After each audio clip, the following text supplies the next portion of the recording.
Hello students and welcome to Pendulum EDU. Pendulum EDU पे आपका स्वागत है। आज हम पढ़ेंगे डेली करंट अफेयर्स ऑफ 9 दिसंबर 2020। तो गाइस जल्दी से सेशन को ज्वाइन कर लीजिए और जिन्होंने चैनल को सब्सक्राइब नहीं किया है इसको सब्सक्राइब करिए और बेल आइकन को प्रेस करिए नोटिफिकेशन के लिए। जो बच्चे आरआरबी एनटीपीसी की प्रिपरेशन कर रहे हैं उनके लिए पैकेजेस अवेलेबल हैं, तो आप वो टेस्ट सीरीज पैकेजेस बाय कर सकते हैं। साथ ही आप all India mega mock test जो है आरआरबी एनटीपीसी का वो भी आप अटेम्प्ट कर सकते हैं। साथ ही जो मैथ्स का पूरा वीडियो कोर्स है इन हिंदी वो अवेलेबल है यूट्यूब पे, तो आप वो भी जाकर देख सकते हैं, काफ़ी हेल्पफुल रहेगा आपके लिए।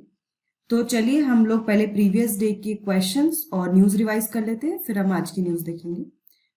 So the first question is, recently which state wildlife board has announced that it will set up 10 new conservation reserves and 1 sanctuary? हाल ही में किस राज्य वन्यजीव बोर्ड ने घोषणा की है कि वे 10 नए संरक्षण रिजर्व और एक अभयारण्य स्थापित करेगा? ओडिशा, केरला, महाराष्ट्र एंड तमिलनाडु। तो महाराष्ट्र सरकार ने जो है ये अनाउंसमेंट किया है।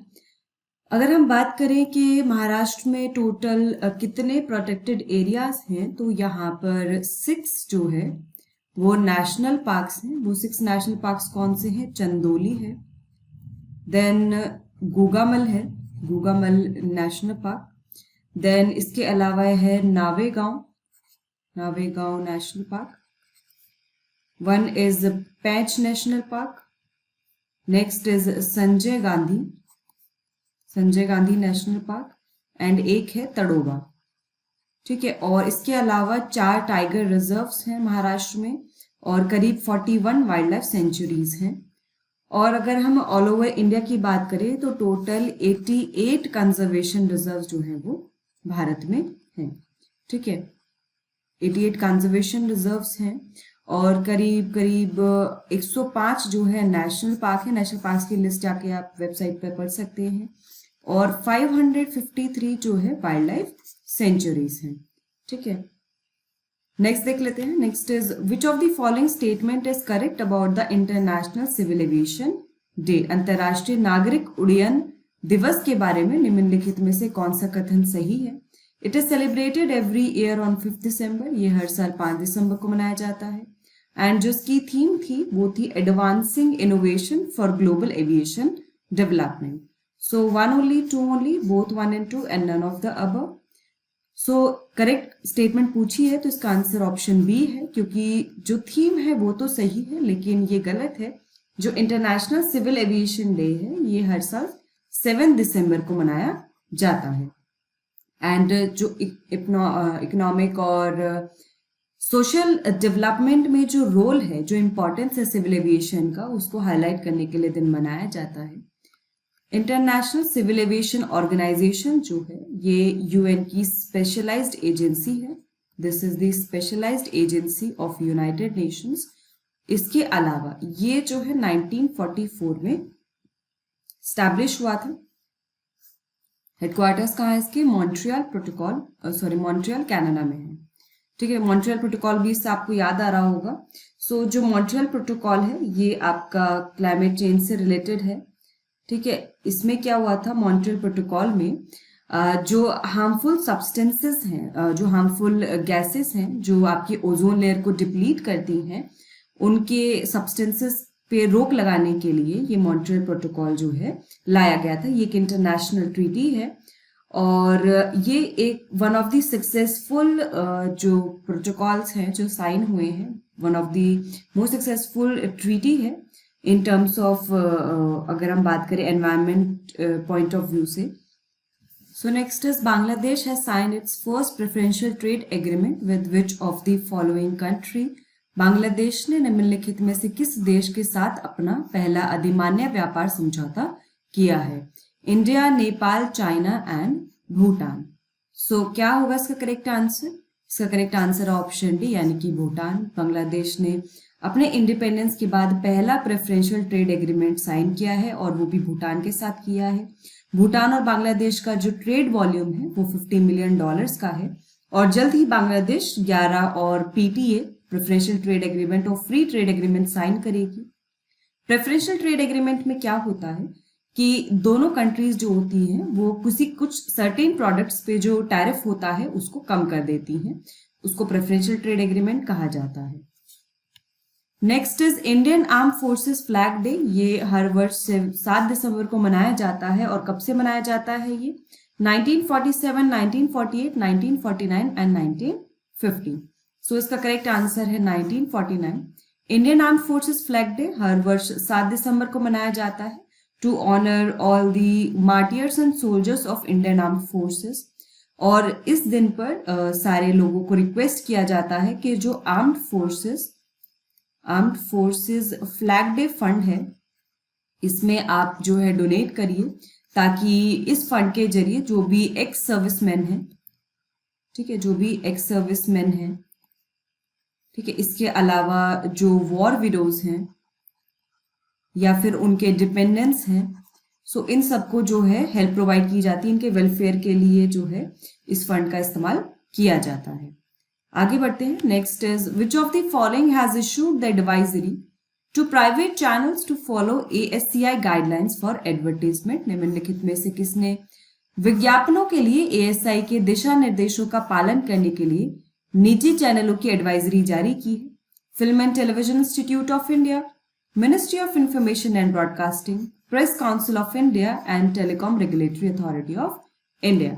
तो इसका जो करेक्ट आंसर है वो ऑप्शन बी है। Ministry of information and broadcasting ने हाल ही में एक एडवाइजरी जारी की है प्राइवेट चैनल्स को कि आप जो भी एडवर्टीजमेंट कर रहे हैं उसके लिए ASCI की जो गाइडलाइंस हैं, यानी कि advertising standards council of India की जो गाइडलाइंस है उनको आप फॉलो करिए।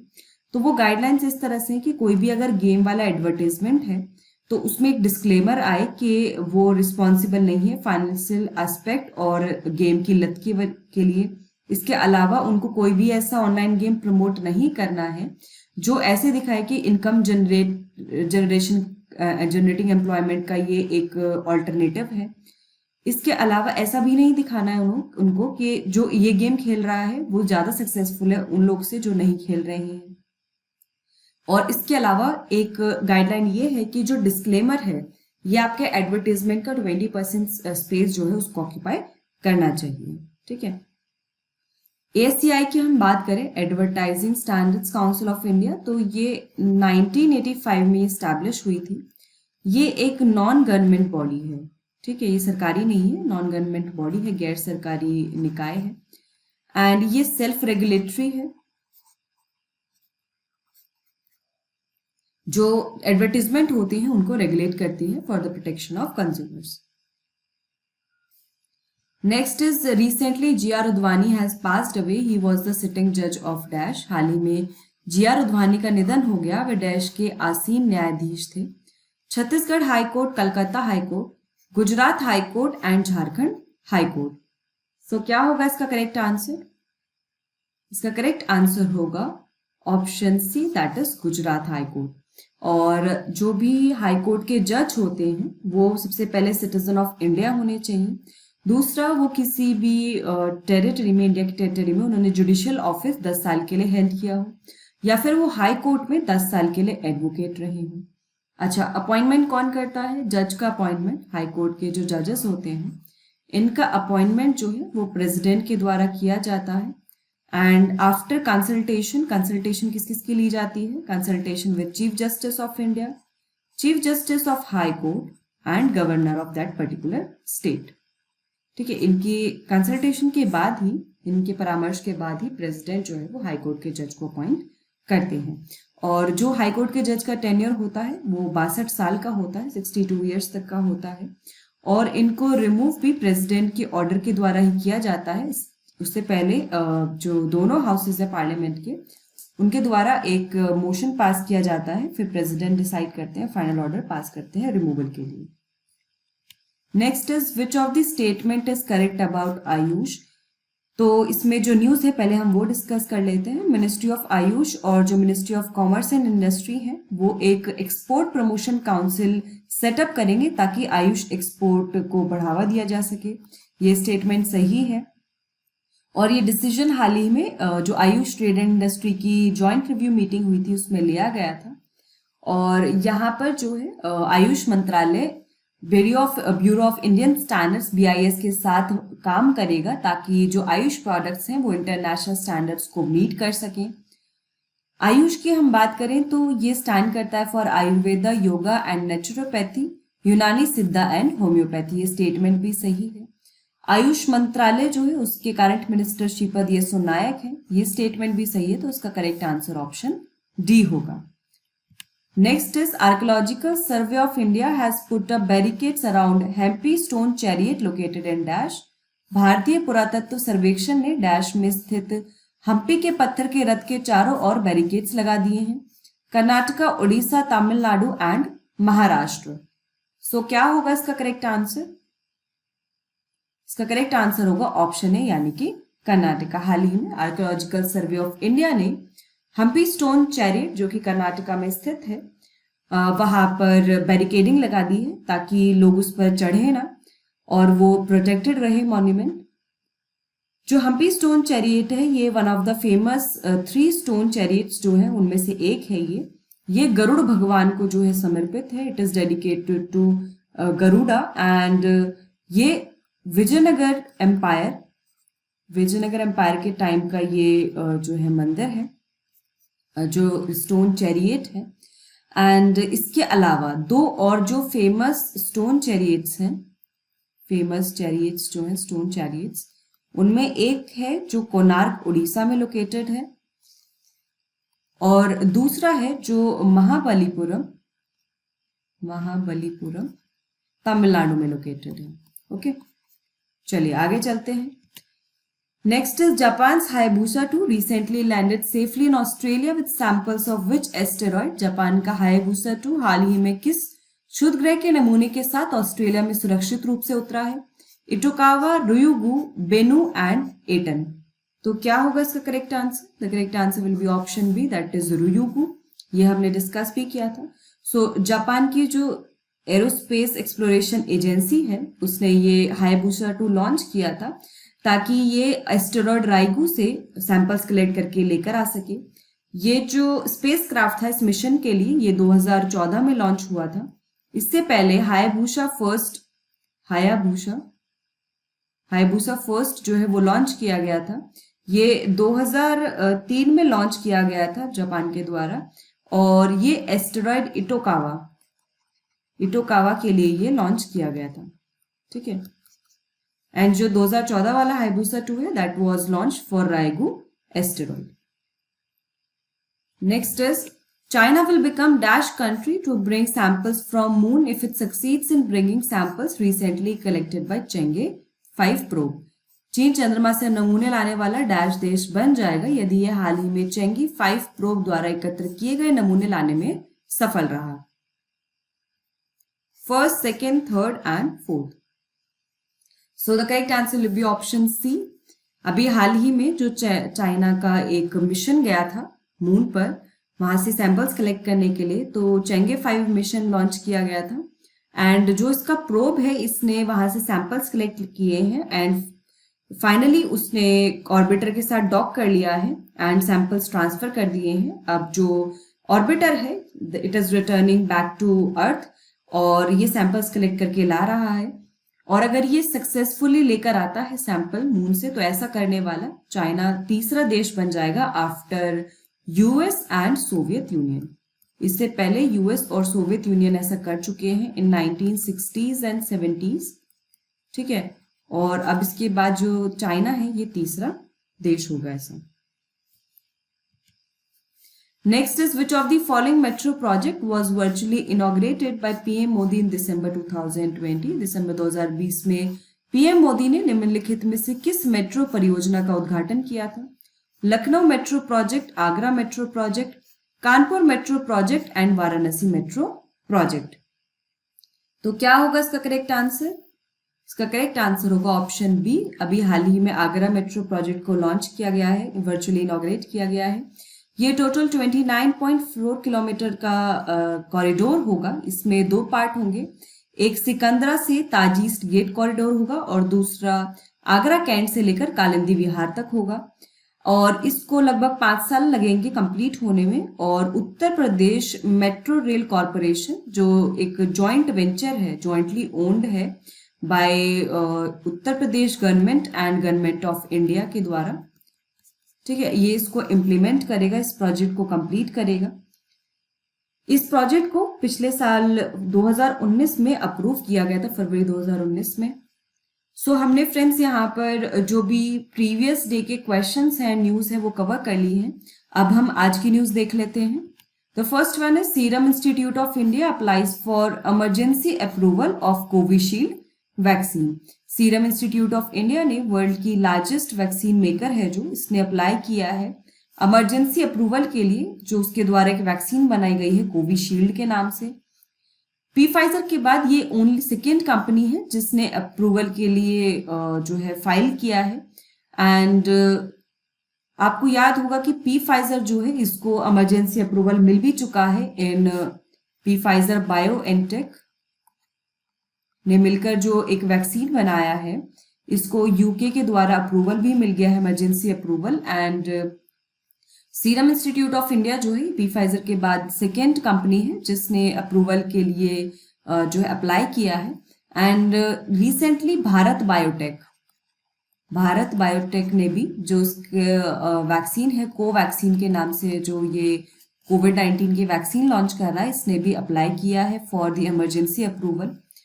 सीरम इंस्टीट्यूट ऑफ इंडिया ने एस्ट्राजेनेका के साथ पार्टनरशिप की थी कोविशील्ड वैक्सीन ट्रायल के लिए भारत में। एंड एस्ट्राजेनेका ऑक्सफोर्ड के साथ मिलकर बना रहा था वैक्सीन। एंड भारत में वो सीरम इंस्टीट्यूट ऑफ इंडिया के साथ उसने ट्रायल्स के लिए पार्टिसिपेट किया, पार्टनरशिप की। Serum institute of India has already manufactured 40 million doses of the vaccine under the at risk manufacturing and stockpiling license. तो सीरम इंस्टीट्यूट ऑफ इंडिया ये कहाँ पर लोकेटेड है? पहली बात तो ये पुणे में लोकेटेड है। इसने पहले से ही जोखिम रहित विनिर्माण और भंडार लाइसेंस के तहत वैक्सीन की 40 मिलियन खुराक का निर्माण कर दिया है। Adar Poonawalla is the CEO of Pune based Serum institute of India. Adar Poonawalla जो है ये सीरम इंस्टीट्यूट ऑफ इंडिया के सीईओ हैं। ड्रग कंट्रोलर जनरल की हम बात करें तो ये एक डिपार्टमेंट है under central drug standards control organisation. इसकी जिम्मेदारी है कि जो भी मैन्युफैक्चरिंग होती है ड्रग्स की, इंपोर्ट या फिर सेल या डिस्ट्रीब्यूशन होता है, उसके स्टैंडर्ड्स को सेट करना, उसके मानक को स्थापित करना है। इसके अलावा ये कुछ स्पेसिफिक कैटेगरीज जो ड्रग्स की हैं उनके लिए लाइसेंसेस, ब्लड और ब्लड प्रोडक्ट्स के लिए लाइसेंसेस, वैक्सीन और सेरा के लिए जो लाइसेंसेस है उनको अप्रूव करता है। Current drug controller general of India V G Somani है। ठीक है, चलिए क्वेश्चन देख लेते हैं। Which among the following has applied for emergency approval of Covishield vaccine in India? निम्नलिखित में से किसने भारत में कोविशील्ड वैक्सीन की आपातकालीन स्वीकृति के लिए आवेदन किया है? Pfizer, Serum institute of India, Zydus Cadila and doctor Reddy's laboratory. So क्या होगा इसका करेक्ट आंसर? जल्दी से कमेंट करके बताइए। Guys keep commenting the correct answer. The correct answer for this will be option B, Serum Institute of India. Next is PM Modi addressed the Indian Mobile Congress 2020 virtually. प्रधानमंत्री ने वस्तुतः भारतीय mobile Congress 2020 को संबोधित किया और इसको डिपार्टमेंट ऑफ टेलीकम्युनिकेशन और cellular operators association of India के द्वारा ऑर्गेनाइज किया गया था। ये इंडियन मोबाइल कांग्रेस का चौथा एडिशन था और इसकी थीम थी inclusive innovation, smart, secure and sustainable. ठीक है, समावेशी, नवाचार, स्मार्ट, सुरक्षित और स्थायी। इस मीटिंग में काफी सीईओज जो है टेलीकॉम सेक्टर के एक्सपर्ट्स, अलग अलग सेक्टर से, जैसे artificial intelligence, 5G, cloud computing, cyber security से, इन सभी ने पार्टिसिपेट किया। इसका मेन ऑब्जेक्टिव है कि टेलीकॉम सेक्टर में और जो इमर्जिंग टेक्नोलॉजी सेक्टर्स हैं उनमें इन्वेस्टमेंट को अट्रैक्ट करना, इसके अलावा आत्मनिर्भर भारत को प्रमोट करना, डिजिटल इंक्लूसिविटी को प्रमोट करना, एंटरप्रेन्योरशिप और इनोवेशन, उद्यमशीलता और नवाचार को बढ़ावा देना है। इंडिया मोबाइल कांग्रेस की हम बात करें तो ये एक लार्जेस्ट डिजिटल टेक्नोलॉजी इवेंट है भारत का, जो policy makers, global industry experts, academia को सबको एक साथ लेकर आता है जो भी इश्यूज होते हैं टेलीकॉम और टेक्नोलॉजी सेक्टर से रिलेटेड उनको डिस्कस करने के लिए, और ये 8 से लेकर 10 दिसंबर तक कंडक्ट किया जाएगा इन 2020।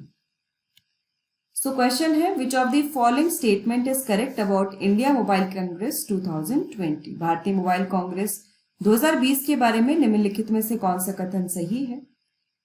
It will be organized by the Department of Science and Technology and Cellular Operators Association of India. The theme of IMC 2020 is Inclusive Innovation, Smart, Secure and Sustainable.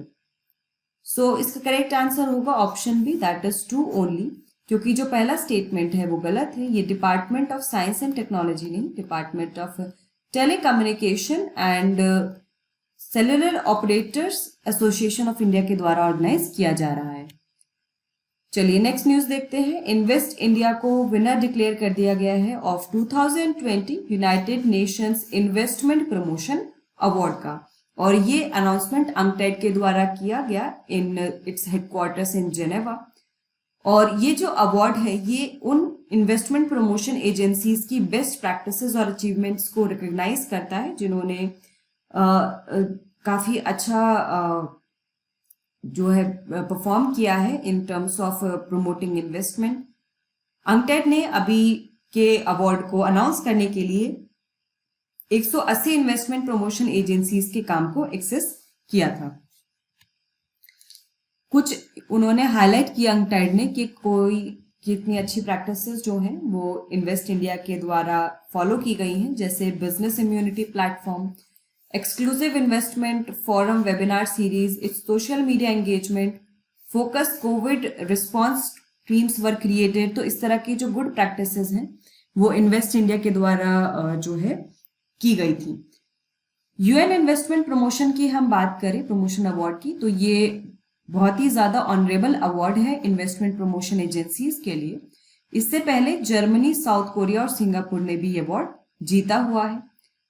अंकटेड की हम बात करें, this is United Nations conference on trade and development, व्यापार और विकास पर संयुक्त राष्ट्र सम्मेलन। ये एक परमानेंट इंटरगवर्नमेंटल बॉडी है, एक स्थायी अंतर सरकारी निकाय है, और ये 1964 में जो है ये स्थापित किया गया था। This was established in 1964।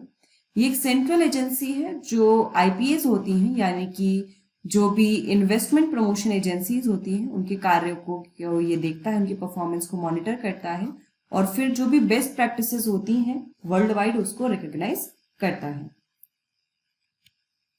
Current secretary general है मुखीसा कितुई, और हेडक्वार्टर्स इसके जेनेवा स्विट्जरलैंड में है। इन्वेस्ट इंडिया की हम बात करें तो ये भारत की नेशनल इन्वेस्टमेंट प्रमोशन और फैसिलिटेशन एजेंसी है, भारत की राष्ट्रीय निवेश संवर्धन और सुविधा एजेंसी है। जो भी इन्वेस्ट करना चाहता है भारत में उसके लिए फर्स्ट पॉइंट ऑफ रेफरेंस की तरह काम करता है। ये 2009 में as a non profit venture establish हुआ था, और ये department for promotion of industry and internal trade, ministry of commerce and industry के अंतर्गत कार्य करता है। इसके करंट सीईओ और जो एमडी हैं वो दीपक बागला हैं। ठीक है, चलिए आगे चलते हैं। क्वेश्चन देख लेते हैं, who is the winner of United Nations investment promotion award in 2020? 2020 में संयुक्त राष्ट्र निवेश प्रोत्साहन पुरस्कार के विजेता कौन है? Invest India, NITI Aayog, insurance regulatory authority of India and securities and exchange board of India. तो किसको दिया गया है ये अवार्ड? क्या होगा इसका correct answer? The correct answer will be option A, that is invest India. Next central government ने 2 जूस को रिकॉग्निशन दिया है, जो कि एक तो बिहार में लोकेटेड है, which is Rajgir zoo safari, Nalanda Bihar में, और दूसरा उत्तर प्रदेश में है, उसका नाम है शहीद अशफाकुल्ला खान प्राणी उद्यान इन गोरखपुर उत्तर प्रदेश। और ये 37th जनरल बॉडी मीटिंग हुई थी सेंट्रल जू अथॉरिटी की, तब ये निर्णय लिया गया। गवर्नमेंट जो है 15 जू जो है भारत में उनको अपग्रेड कर रही है ताकि वो ग्लोबल स्टैंडर्ड्स को मीट कर सके, वैश्विक मानकों को वो मीट कर सके। Shri Venkateswara zoological park located in Andhra Pradesh is the largest zoological park in Asia. तो देखिए यहाँ पर एक ये इंपॉर्टेंट फैक्ट है आपके लिए कि आंध्र प्रदेश में एक जूलॉजिकल पार्क है जिसका नाम है श्री वेंकटेश्वर प्राणी उद्यान। ये एशिया का सबसे बड़ा प्राणी उद्यान है, सबसे बड़ा जूलॉजिकल पार्क है। राजगीर जू सफारी की हम बात करें तो ये नालंदा डिस्ट्रिक्ट में लोकेटेड है और ये सफारी एनक्लोजर्स के लिए, सफारी बाड़ों के लिए स्थापित किया गया है। और शहीद अशफाकुल्ले खान प्राणी उद्यान जो है ये उत्तर प्रदेश के गोरखपुर डिस्ट्रिक्ट में लोकेटेड है और यहाँ पे काफी सारी बर्ड्स, हर्बीवोर्स और कार्निवोर्स एनिमल्स के लिए ये उनके घर के तरह एक्ट करेगा। It will act as a house to them. Central zoo authority की हम बात करें, केंद्रीय चिड़ियाघर प्राधिकरण की हम बात करें तो ये एक स्टैट्यूटरी बॉडी है, ये एक सांविधिक निकाय है जो कि पर्यावरण, वन और जलवायु परिवर्तन मंत्रालय यानी ministry of environment, forest and climate change के अंतर्गत आता है। ये 1992 में कॉन्स्टिट्यूट किया गया था under the wild life protection act of 1972। इस एक्ट के अंतर्गत इसके सारे पावर्स और फंक्शंस दिए हुए हैं। It is responsible for the recognition and regulation of zoos in India. भारत में जो भी चिड़ियाघर है उनकी मान्यता और विनियमन के लिए यह जिम्मेदार है और इसके जो चेयरमैन होते हैं सेंट्रल जू अथॉरिटी के, वो minister of environment, forest and climate change होते हैं। तो जल्दी से मुझे कमेंट करके बताइए कि करंट हमारे जो मिनिस्टर हैं, minister of environment, forest and climate change, वो कौन है? जल्दी से बताइए। सो कौन है? प्रकाश जावड़ेकर।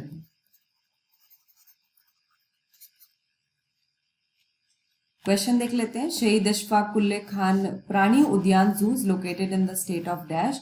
शहीद अशफाकुल्ला खान प्राणी उद्यान चिड़ियाघर डैश राज्य में स्थित है। बिहार, उड़ीसा, झारखंड एंड उत्तर प्रदेश। तो क्या होगा इसका करेक्ट आंसर? जल्दी से बताइए, कहां पर लोकेटेड है ये गोरखपुर उत्तर प्रदेश में लोकेटेड है। Next is an MOU has been signed between SJVN Limited and Indian Renewable Energy Development Agency for Green Energy Project। तो हरित ऊर्जा परियोजना के लिए SJVN Limited और भारतीय अक्षय ऊर्जा विकास संस्था के बीच एक समझौता ज्ञापन पर हस्ताक्षर किए गए हैं। इरेडा जो है ये सपोर्ट करेगा SJVN Limited को ताकि वो रिन्यूएबल एनर्जी प्रोजेक्ट्स के लिए एक एक्शन प्लान को डेवलप कर सके आने वाले 5 सालों के लिए। इस एमओयू के अंतर्गत इरेडा जो है ये SJVN रिन्यूएबल एनर्जी प्रोजेक्ट्स को असिस्ट करेगा उनके टेक्निकल और फाइनेंशियल एस्पेक्ट में, ठीक है, यानी कि तकनीकी और वित्तीय पहलू में ये SJVN की मदद करेगा। SJVN जो है currently 100 megawatt Dholera solar power project develop कर रहा है। इसके साथ साथ गुजरात में यह 100 मेगावाट का रगानसेड़ा सोलर पावर प्रोजेक्ट को भी डेवलप कर रहा है। दोनों ऑर्गेनाइजेशंस के बीच में सिनर्जी अगर होगी तो जो रिन्यूएबल एनर्जी का टारगेट है कि 2022 तक 175 गीगावाट की रिन्यूएबल एनर्जी प्रोड्यूस करनी है, जिसमें से मैक्सिमम 100 गीगावाट जो है ये सोलर से प्रोड्यूस करना है, उसको प्रोड्यूस करने में, उसको अचीव करने में ये हेल्प करेगा। अगर हम रिन्यूएबल पावर की बात करें तो इंडिया 4th नंबर पर रैंक करता है। इरेडा एक मिनी रत्न कंपनी है under the ministry of new and renewable energy. ये जो भी रिन्यूएबल एनर्जी से रिलेटेड जो भी प्रोजेक्ट्स होते हैं, जो भी इलेक्ट्रिसिटी जनरेटिंग स्कीम्स होती हैं, उनको वित्तीय सुविधा प्रदान करती है, फाइनेंशियल सपोर्ट प्रदान करती है। SJVN लिमिटेड की हम बात करें तो ये largest hydro electric power generation company है भारत की। ये नथपा झाकरी पावर कॉर्पोरेशन लिमिटेड के नाम से स्टैब्लिश हुई थी 1988 में। ये एक मिनी रत्न कंपनी है जो कि मिनिस्ट्री ऑफ पावर के अंतर्गत आती है, विद्युत मंत्रालय के अंतर्गत ये आती है। सो क्वेश्चन है, recently an MOU has been signed between dash and Indian renewable energy development agency for green energy projects. हाल ही में ग्रीन एनर्जी प्रोजेक्ट्स के लिए और डैश और भारतीय अक्षय ऊर्जा विकास संस्था के बीच एक समझौता ज्ञापन पर हस्ताक्षर किए गए हैं। NTPC, NHPC, SJVN Limited and Power Grid Corporation of India Limited. So the correct answer will be option C, that is SJVN Limited इसका correct answer होगा। Next is NHSRCL। ये लिडार सर्वे टेक्निक को इस्तेमाल करेगा for conducting ground survey of Delhi Varanasi high speed rail corridor. तो lidar सर्वे technique का इस्तेमाल national high speed rail corporation limited के द्वारा किया जाएगा। और ऐसा नहीं है कि पहली बार इस टेक्निक का इस्तेमाल किया जा रहा है, इससे पहले इस टेक्निक का इस्तेमाल Mumbai Ahmedabad high speed rail corridor के लिए भी किया गया था। इस टेक्निक में laser data, GPS data, flight parameters और एक्चुअल फोटोग्राफ्स यूज किए जाते हैं ताकि एक्यूरेट जो सर्वे डेटा है वो पता चल सके प्रोजेक्ट के लिए। और ग्राउंड सर्वे जो होता है ये किसी भी इंफ्रास्ट्रक्चर प्रोजेक्ट के लिए बहुत ही इंपॉर्टेंट पार्ट होता है, मोस्ट क्रिटिकल पार्ट होता है। इससे उस एरिया के बारे में एक्यूरेट डिटेल पता चलती है। देखिए, अगर आपका कोई भी ग्राउंड सर्वे है, अगर वो मजबूत नहीं रहेगा तो आप उस पर जो भी इंफ्रास्ट्रक्चर खड़े करोगे सो वो कितना इफेक्टिव होगा, कितना मजबूत रहेगा, उसके लिए आप गारंटी नहीं कर सकते हो। तो इसलिए जो ग्राउंड सर्वे होता है वो बहुत ही इंपॉर्टेंट होता है किसी भी इंफ्रास्ट्रक्चर प्रोजेक्ट के लिए। Delhi Varanasi proposed high speed rail corridor is about 800 kilometre. So Delhi से वाराणसी का कॉरिडोर प्रोजेक्ट 800 किलोमीटर का है और ये जो डेंसली पॉपुलेटेड रीजन्स हैं भारत के उनसे ये निकलेगा, जिसमें रिवर, हाईवे, ग्रीन फील्ड सभी तरह के एरिया मौजूद होंगे। लिडार सर्वे टेक्नोलॉजी की हम बात करें तो लिडार की फुल फॉर्म है लाइट डिटेक्शन एंड रेंजिंग। ठीक है, तो हो सकता है फुल फॉर्म आपसे पूछ ली जाए, तो लाइट डिटेक्शन एंड रेंजिंग इसकी फुल फॉर्म है। और ये लाइट पल्स का इस्तेमाल करता है डिस्टेंस को मेजर करने के लिए। ये एक रिमोट सेंसिंग टेक्नोलॉजी है जो किसी भी एरिया के बारे में स्पेसिफिक जानकारी जानने के लिए ये इस्तेमाल की जाती है। National high speed rail corporation की लिमिटेड की हम बात करें तो ये 2016 में स्टैब्लिश किया गया था, 2016 में स्थापित किया गया था। ये एक स्पेशल पर्पस व्हीकल है जो रेल मंत्रालय के अंतर्गत कार्य करता है। इसका मेन ऑब्जेक्टिव है कि भारत में जो भी high speed rail corridor projects होंगे उनको वित्त प्रदान करना, उनका कंस्ट्रक्शन करना, उनको मेंटेन करना और मैनेज करना।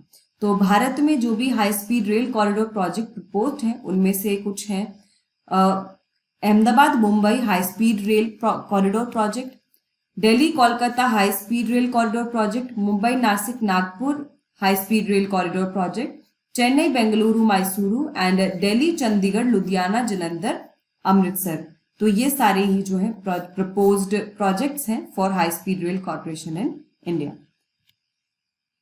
सो क्वेश्चन आपके लिए, विच of the following statement is not correct about lidar survey technology. Lidar सर्वेक्षण तकनीक के बारे में कौन सा कथन सही नहीं है। ये एक रिमोट सेंसिंग टेक्नोलॉजी है जो किसी भी स्पेसिफिक एरिया के बारे में इंफॉर्मेशन कलेक्ट करने के लिए यूज की जाती है। It was first use for Delhi Varanasi high speed rail corridor. ये पहली बार Delhi Varanasi high speed rail corridor के लिए इस्तेमाल किया गया था। सो कौन सा स्टेटमेंट इसमें गलत है? The correct answer will be option B, that is true only, क्योंकि ये दिल्ली वाराणसी के लिए नहीं, अहमदाबाद वाला जो हाई स्पीड रेल प्रोजेक्ट था उसके लिए ये पहली बार इस्तेमाल किया गया था। Next is a renowned Hindi writer Madhukar Gangadhar, उनका हाल ही में निधन हो गया एट द एज ऑफ 88। मोतियों वाले हाथ, हीरा की आंखें, उत्तर कथा, ये सब उनके फेमस वर्क थे। उन्होंने ऑल इंडिया रेडियो में भी सर्व किया और ऑल इंडिया रेडियो के वो डिप्यूटी डायरेक्टर जनरल भी बने थे। He belong to the state of Bihar, फिर बिहार राज्य से थे। सो क्वेश्चन देख लेते हैं हम। Recently Madhukar Gangadhar passed away, which of the following book was written by him. हाल ही में मधुकर गंगाधर का निधन हो गया, निम्नलिखित में से कौन सी पुस्तक उनके द्वारा लिखी गई थी? मोतियों वाले हाथ, Yama, Nirmala and none of the above. So क्या होगा इसका करेक्ट आंसर? जल्दी से कमेंट करके बताइए कौन सी बुक लिखी गई थी उनके द्वारा। सो the correct answer for this is option A, that is मोतियों वाले हाथ। नेक्स्ट इज सुशील कुमार मोदी, जो बिहार के फॉर्मर डिप्यूटी चीफ मिनिस्टर थे। उनको हाल ही में as the member of Rajya Sabha elect कर लिया गया है। अभी बाई इलेक्शन हुए थे, जो रामविलास पासवान जो हैं उनके निधन के बाद जो सीट वैकेंट थी उसके लिए बाई इलेक्शंस हुए थे, उसी में सुशील कुमार मोदी राज्यसभा के सदस्य के रूप में चुन लिए गए हैं। बिहार में 16 राज्यसभा की सीटें हैं और टोटल 40 जो है वो लोकसभा की सीटें हैं। नीतीश कुमार ने हाल ही में as the chief minister of Bihar जो है वो ओथ ली है उसकी for the 7th time after the Bihar elections of 2020। Rajya Sabha की हम बात करें तो इसको काउंसिल ऑफ स्टेट के नाम से जाना जाता है और ये पार्लियामेंट का अपर हाउस होता है, लोअर हाउस लोकसभा होता है और ये ऊपरी सदन होता है। इसमें हर मेंबर का जो कार्यकाल होता है वो 6 वर्षों का होता है और हर दूसरे वर्ष जो है 1/3 मेंबर जो है वो रिटायर कर जाते हैं। आर्टिकल 80 के अनुसार जो मैक्सिमम स्ट्रेंथ है, जो मैक्सिमम सीट है राज्यसभा की वो 250 है, जिसमें से 12 जो है वो प्रेसिडेंट के द्वारा नॉमिनेट किए जाते हैं, उनके द्वारा नामित होते हैं, और जो 238 होते हैं वो स्टेट्स और 2 यूनियन टेरिटरी को रिप्रेजेंट करते हैं, जिसमें दिल्ली और पुडुचेरी शामिल है। जो एलोकेशन होता है सीट्स का स्टेट्स और यूनियन टेरिटरीज के लिए वो हमारे संविधान के चौथे शेड्यूल में, चौथी अनुसूची में दिया गया है। और जो हमारे भारत के वाइस प्रेसिडेंट होते हैं करेंटली कौन है, श्री एम वेंकैया नायडू हैं, वो एक्स ऑफिशियो चेयरमैन होते हैं राज्यसभा के। ठीक है, चलिए आगे चलते हैं। और जब भी देखिए पार्लियामेंट की बात की जाती है तो पार्लियामेंट में 3 पार्ट होते हैं, लोकसभा, राज्यसभा और प्रेसिडेंट। ठीक है, so question is the tenure of Rajya Sabha member is of dash years. Rajya Sabha सदस्य का कार्यकाल डैश वर्षों का होता है, 5 years, 4 years, 6 years and 3 years। So इसका करेक्ट आंसर होगा option C, that is 6 years। और राज्यसभा जो होता है इसको परमानेंट हाउस कहा जाता है। परमानेंट हाउस इसलिए कहा जाता है क्योंकि इसको कभी भंग नहीं किया जाता।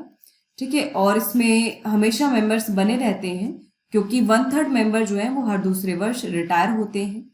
जबकि जो लोकसभा होता है वो परमानेंट हाउस नहीं होता है, इसका कार्यकाल 5 वर्षों का होता है जनरली, और अगर ये पहले डिसॉल्व हो सकता है, इसको डिसॉल्व किया जा सकता है। ठीक है, लोकसभा को डिसॉल्व किया जा सकता है, तो लोकसभा जब डिसॉल्व हो जाती है तो मेंबर्स का कार्यकाल वहीं समाप्त हो जाता है, फिर नई जो इलेक्शंस होते हैं और फिर नई लोकसभा का गठन होता है। नेक्स्ट इज आत्मनिर्भर भारत, आत्मनिर्भर वुमेन स्कीम जो है ये बैंक ऑफ बड़ौदा के द्वारा शुरू की गई है as a part of its Baroda gold loan, और इसमें जो भी विमेन है उनको लोन ऑफर किया जाएगा at 0.5% concession rate under the scheme. 0.5% रियायत जो है वो ऋण प्रदान किया जाएगा। गोल्ड लोन स्कीम के अंतर्गत बैंक ऑफ बड़ौदा जो है वो एग्री गोल्ड लोन और रिटेल लोन भी प्रोवाइड करेगा at 0.25% and 0.5% concessions. Bank of Baroda की हम बात करें तो ये पब्लिक सेक्टर बैंक में 3rd लार्जेस्ट है। इसके चेयरमैन जो है वो हसमुख अधैया है, और इसकी टैगलाइन है इंडियाज इंटरनेशनल बैंक, भारत का ये अंतरराष्ट्रीय बैंक है, ये इसकी टैगलाइन है। सो हम क्वेश्चन देख लेते हैं। Which of the following banks has started आत्मनिर्भर वुमेन स्कीम? निम्न में से किस बैंक ने आत्मनिर्भर महिला योजना शुरू की है? Bank of Baroda, state bank of India, Punjab national bank and union bank of India. तो क्या होगा इसका correct answer? The correct answer will be option A, that is bank of Baroda. Next is 2.5 million technical support जो है ये Asian development bank के द्वारा approve कर दिया गया है, और ये भारत को दिया जाएगा टेक्निकल सपोर्ट ताकि एडवांस बायोफ्यूल जो है वो डेवलप किए जा सके। The money for technical support is provided from Asia clean energy fund. तो ये जो पैसा प्रोवाइड किया जा रहा है टेक्निकल सपोर्ट के लिए, ये एशिया के क्लीन एनर्जी फंड से प्रोवाइड किया जा रहा है, और Republic of Korea, E Asia और नॉलेज पार्टनरशिप फंड से भी प्रोवाइड किया जा रहा है। ठीक है, 2 जगह से फंड प्रोवाइड करेंगे। Under the clean energy financing partnership facility, Japanese government provides the fund for Asia clean energy fund. तो एशिया क्लीन एनर्जी फंड के लिए कहां से फंड आता है? वो जापानीज गवर्नमेंट प्रोवाइड करती है अपने clean energy financing partnership facility के अंतर्गत। एडवांस बायोफ्यूल की हम बात करें तो एडवांस बायोफ्यूल का मतलब है जो नॉन फूड बायोमास होता है उससे जो बायोफ्यूल्स प्रोड्यूस किए जाते हैं, यानी कि गैर खाद्य बायोमास से जो निर्मित जैव ईंधन होता है उसको उन्नत जैव ईंधन या एडवांस बायोफ्यूल्स कहते हैं। इनको सेकेंड जनरेशन बायोफ्यूल्स भी कहा जाता है। सो जैसे एग्रीकल्चरल रेसिड्यू है, कृषि अवशेष है, या म्युनिसिपल सॉलिड वेस्ट है, या फिर जो कुकिंग ऑयल है इस्तेमाल किया हुआ, उन सभी, ये कुछ नॉन फूड बायोमास है, तो इनसे जब बायोफ्यूल बनता है तो उसको एडवांस बायोफ्यूल या सेकेंड जनरेशन बायोफ्यूल कहा जाता है। Clean energy financing partnership facility जो है ये 2007 में सेटअप किया गया था for energy security in developing member countries of Asian development bank and lowering the rate of climate change. इसकी स्थापना एडीबी के विकासशील सदस्य देशों में ऊर्जा की सुरक्षा और जलवायु परिवर्तन की दर को कम करने के लिए 2007 में इसको स्थापित किया गया था। एशियन क्लीन एनर्जी फंड जो है ये clean energy financing partnership facility का एक हिस्सा है। ये इसी फंड के अंतर्गत आता है और इसको जापान के द्वारा स्थापित किया गया था। सो क्वेश्चन है, recently 2.5 million technical support has been approved by Asian development bank for the development of dash in India. भारत में डैश के विकास के लिए एशिया विकास बैंक द्वारा 2.5 मिलियन तकनीकी सहायता को मंजूरी दी गई है। Cyber security, solar power plants, advanced biofuel and plastic waste management. तो जल्दी से कमेंट करके बताइए इसका correct answer. Guys keep commenting the correct answer. कोई डाउट है, कोई भी आपका सजेशन है, आप कमेंट बॉक्स में मेंशन कर सकते हैं। इसका करेक्ट आंसर होगा option C, that is advanced biofuel. Next is McAfee report finds losses from cyber crime at over $1 trillion. तो हाल ही में मैकेफी ने एक रिपोर्ट जारी की है, the hidden cost of cyber crime, और इसमें पाया गया है कि जो साइबर क्राइम के कारण लॉसेस होते हैं पूरे विश्व में वो 1 ट्रिलियन से भी ज्यादा है, और ये जो लॉस है ये ग्लोबल जीडीपी का 1% से भी ज्यादा है। 2019 में ग्लोबल जीडीपी जो था ये $142 ट्रिलियन था। इस रिपोर्ट के अनुसार जो ग्लोबल लॉसेस हैं ये 50% से भी ज्यादा बढ़े हैं फ्रॉम द $600 बिलियन लॉसेस जो 2008 में रिपोर्ट किए गए थे। तो 2019 में 50% से लगभग जो है ये बढ़ गए हैं। McAfee report is in collaboration with centre for strategic and international studies. McAfee की जो रिपोर्ट है ये centre for strategic and international studies के सहयोग से बनाई गई है। The report focuses on both significant financial and unseen impacts of cybercrime all over the world. इस रिपोर्ट में दुनिया भर में साइबर अपराध के महत्वपूर्ण वित्तीय और अनदेखे प्रभावों पर ध्यान केंद्रित किया गया है। मैकेफी जो है ये अमेरिकन कंपनी है जो कंप्यूटर सिक्योरिटी प्रोवाइड करती है ग्लोबली। ठीक है, आपने सॉफ्टवेयर भी देखा होगा मैकेफी का। ठीक है, चलिए क्वेश्चन देख लेते हैं हम लोग। As per McAfee's hidden cost of cybercrime report, losses from cybercrime all over the world stand at more than dash of global GDP. McAfee की साइबर अपराध की हिडन कॉस्ट रिपोर्ट के अनुसार दुनिया भर में साइबर अपराध से होने वाले नुकसान वैश्विक सकल घरेलू उत्पाद के डैश से अधिक है, 1%, 2%, 3% एंड 4%। तो क्या होगा इसका correct answer? The correct answer will be option है, दैट इज 1%। सो फ्रेंड्स, हमने यहाँ पर जो इम्पोर्टेंट करंट अफेयर्स हैं एंड उससे रिलेटेड जो क्वेश्चंस हैं वो सभी कवर कर लिए हैं। इसी तरह हमारे साथ जुड़े रहिए, रोजाना डेली करंट अफेयर्स फॉलो करते रहिए, वीडियो को लाइक करिए, शेयर करिए और अच्छे से प्रिपरेशन करते रहिए। All the best, thank you so much.